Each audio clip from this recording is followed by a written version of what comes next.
সাতক্ষীরা সদরের ধুলিহরে পানি নিষ্কাশনের জন্য বিভিন্ন এলাকা পরিদর্শন ও স্বেচ্ছাশ্রম প্রদান করেছে স্থানীয় জামায়াত নেতৃবৃন্দ।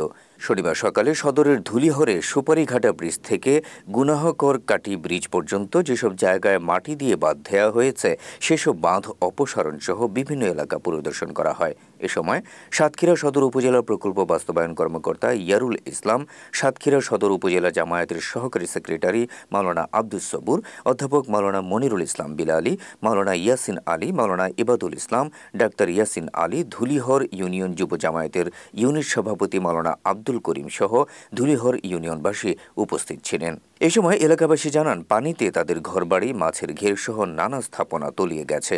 দ্রুত এই পানি নিষ্কাশনের ব্যবস্থা করতে সংশ্লিষ্ট কর্তৃপক্ষের প্রতি অনুরোধ জানান তারা। যা আমরা দাবি করেছি যে এলাকার জলাবদ্ধতা নিরসনের জন্য ইতিমধ্যেই মাছখোলা শাল্লের মাঝখানে ওখানে এবং ছাগলার গেটে সেখানে আপনার পাম্পিং মাধ্যমে পানি নিষ্কাশন করা শুরু হয়েছে। আরও ওই এলাকায় আরও কিছু প্রয়োজন আছে। তাছাড়া ধুলিয়ার ইউনিয়নের মধ্যে এখনও আদৌ কোথাও এই পাম্পিংয়ের ব্যবস্থা করা সম্ভব হয়নি।